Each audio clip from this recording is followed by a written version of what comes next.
Renungan Pagi Maranatha oleh Ellen G. White, 10 Februari 2026.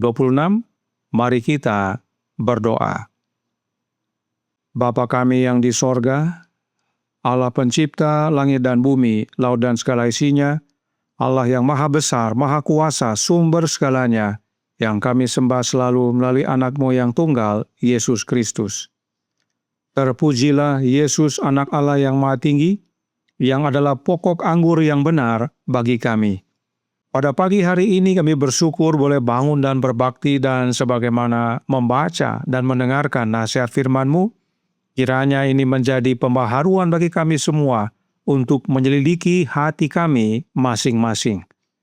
Beserta kami sepanjang perbaktian ini kehendak-Mu yang jadi, ampun kami akan dosa dan salah, karena kami berdoa hanya dalam nama anak Allah yang tunggal, Yesus Kristus, yang adalah Tuhan dan Juru Selamat kami. Amin. Renungan hari ini akan dibacakan oleh Ibu Maya Khan. Kepada Ibu Maya, kami persilahkan. Selamat pagi untuk kita semua.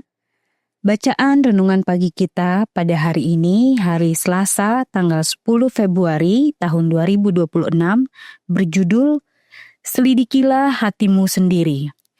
Ayat intinya terdapat di dalam 2 Korintus 13 ayat 5. Ujilah dirimu sendiri, apakah kamu tetap tegak di dalam iman? Selidikilah dirimu, apakah kamu tidak yakin akan dirimu bahwa Kristus Yesus ada di dalam diri kamu? Sebab jika tidak demikian, kamu tidak tahan uji. Tidak ada yang lebih licik daripada tipu daya dosa. Dialah Allah dunia ini yang menipu, membutakan, dan menuntun kepada kebinasaan. Setan tidak datang dengan seluruh rangkaian pencobaan sekaligus. Ia menyamarkan pencobaan dengan rupa yang tampak baik. Jiwa yang tertipu melangkah satu langkah, lalu siap untuk langkah berikutnya. Oh, betapa setan mengawasi dengan cermat ketika umpan itu begitu mudah diambil dan melihat jiwa berjalan tepat di jalan yang telah ia siapkan. Ada kebutuhan untuk pemeriksaan diri yang sungguh-sungguh dan menyelidiki dengan terang firman Allah. Apakah hatiku baik atau busuk? Apakah aku diperbarui dalam Kristus atau masih duniawi dengan hanya mengenakan pakaian luar yang baru? Bawalah dirimu ke hadapan pengadilan Allah dan lihatlah dalam terangnya. Apakah ada dosa tersembunyi, kejahatan, atau berhala yang belum engkau korbankan. Berdoalah seperti belum pernah berdoa sebelumnya, agar engkau tidak tertipu oleh siasat setan, agar engkau tidak diserahkan kepada roh yang lalai, sembrono, dan sia-sia. Salah satu dosa yang menjadi tanda akhir zaman adalah bahwa orang-orang yang mengaku Kristen lebih mencintai kesenangan daripada mencintai Allah. Jujurlah terhadap jiwamu sendiri. Selidikilah dengan hati-hati betapa sedikit orang setelah pemeriksaan yang setia dapat menengadah ke sorga dan berkata, "Aku bukan pencinta kesenangan lebih daripada pecinta Allah." Betapa sedikit yang dapat berkata, "Aku telah mati terhadap dunia." Apabila Kristus yang adalah hidup kita menyatakan diri kelak, kamu pun akan menyatakan diri bersama dengan Dia dalam kemuliaan. Kolose 3 ayat 4. Kasih dan kasih karunia Allah. Oh, kasih karunia yang berharga. Lebih berharga daripada emas murni. Ia meninggikan dan memuliakan roh melampaui segala prinsip lain. Ia menempatkan hati dan kasih sayang pada sorga. Sementara orang-orang di sekitar kita sibuk dengan kesia-siaan dunia, mencari kesenangan dan kebodohan, percakapan kita ada di sorga, dari mana kita menantikan juru selamat. Jiwa merindukan Allah untuk pengampunan dan damai. untuk kebenaran dan kekudusan sejati. Berbicara dengan Allah dan merenungkan perkara-perkara di atas, mengubah jiwa menjadi serupa dengan Kristus. Demikianlah bacaan renungan pagi kita pada pagi hari ini. Tuhan Yesus memberkati. Terima kasih atas penata layanan Ibu Maya. Tuhan Yesus memberkati. Selamat pagi saudaraku dalam Tuhan. Mengapa sangat diperlukan untuk memeriksa hati kita masing-masing? Perhatikan kondisi berikut ini yang disampaikan oleh Roh Nubuat dalam Testimonies for the Church, volume 2, halaman 140, paragraf 1. Seandainya anak Allah datang dengan cara yang rendah hati dan sederhana, seperti saat ia berkelana dari satu tempat ke tempat lain ketika berada di bumi, ia tidak akan mendapatkan sambutan yang lebih baik. Yang dibutuhkan adalah prinsip kasih yang mendalam yang bersemayam di dalam hati manusia rendah hati di Kalvari. Sederhananya, tidak cukup hanya rendah hati. Jika hanya rendah hati, Yesus pun tidak akan menerima sambutan yang lebih baik. Tetapi, prinsip kasih yang bersemayam dalam hati Yesus itulah yang terutama. Sebab, perhatikan dalam Testimonies for the Church, volume 2, halaman 142, paragraf 1, dikatakan, banyak orang yang mengaku saleh menjadikan perhiasan lahiriah jauh lebih penting daripada perhiasan batiniah.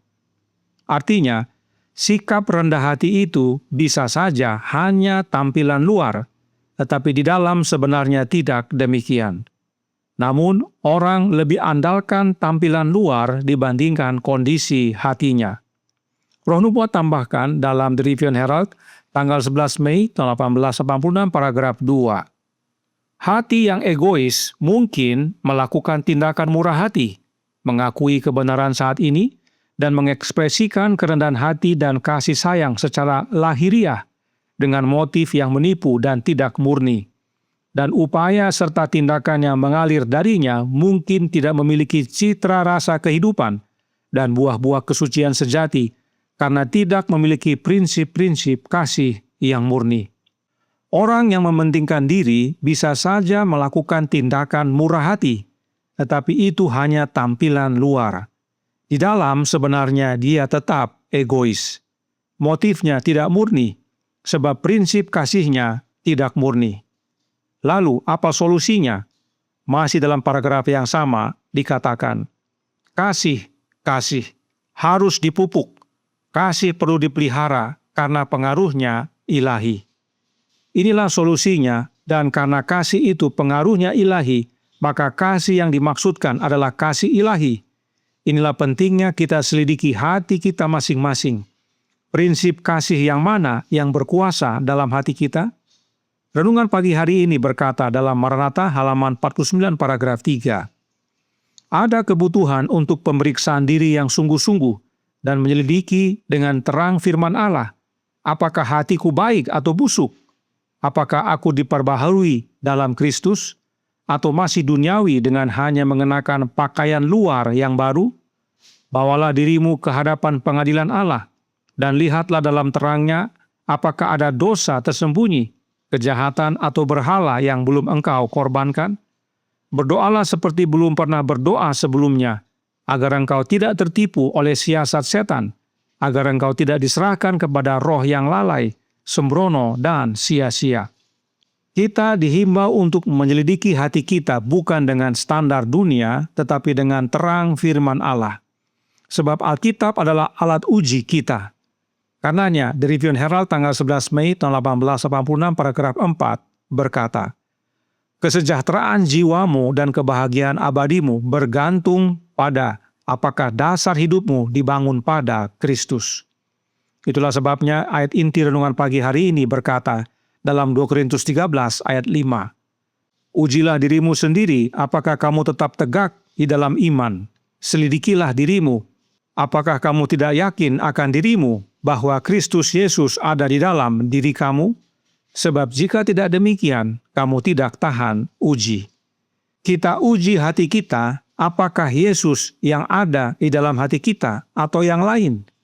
Jika Yesus yang tinggal di dalam hati kita, maka kita tidak hanya jadi tahan uji, namun kehidupan kita yang rendah hati, dermawan, suka menolong, dan lainnya bukan hiasan lahiriah, tetapi hiasan batiniah. Sebab buah-buah tersebut adalah pekerjaan Yesus dalam hati kita.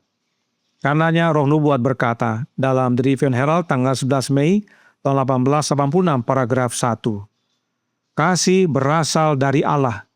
Hati yang belum bertobat tidak dapat menumbuhkan atau menghasilkan tanaman pertumbuhan sorgawi ini yang hidup sendiri dan hanya berkembang di tempat Kristus berkuasa. Inilah pentingnya memiliki Kristus tinggal di dalam hati kita. Kasih sorga itu hanya dapat bertumbuh dan berkembang di dalam hati di mana Yesus hadir dan berkuasa. Kasih ilahi itu adalah kehadiran Kristus dalam hati kita. Inilah kasih yang murni. Kasih ilahi lebih berharga daripada emas murni. Oleh sebab itu, ujilah hati kita masing-masing. Adakah kita sudah mati terhadap dunia dan Yesus yang hidup di dalam kita? Tuhan memberkati, saya bawa dalam nama Yesus. Amin. Mari kita berdoa. Bapa kami yang di sorga, Allah pencipta langit dan bumi, laut dan segala isinya, Allah yang maha besar, maha kuasa, sumber segalanya, yang kami sembah selalu melalui anak-Mu yang tunggal, Yesus Kristus. Terima kasih atas nasihat yang menguatkan pada pagi hari ini. Karena kami seringkali pusing dengan tampilan luar. Kami terkesan rendah hati. Kami terlihat seperti suka menolong atau berbagi. Padahal hati kami hati yang egois dan belum ada kasih ilahi. Karenanya tolong kami ya Bapa. Biarlah kami semua yang percaya mau membuka hati saat Yesus mengetuk dan mengizinkan Dia masuk dan berkuasa. Sebab di dalam hati di mana Yesus berkuasa, maka kasih ilahi bertumbuh dan berkembang. Dan itulah kuasa yang membuahkan kerendahan hati, kedermawanan, suka menolong, dan yang lainnya. Dan itulah yang menjadi perhiasan batiniah, gantinya perhiasan lahiriah. Maka kami menjadi umat-umat-Mu sebagaimana Yesus hidup di dunia ini. Beserta kami sepanjang hari ini kehendak-Mu yang jadi, ampun kami akan dosa dan salah, karena kami berdoa hanya dalam nama Anak Allah yang tunggal, Yesus Kristus, yang adalah Tuhan dan Juru Selamat kami. Amin.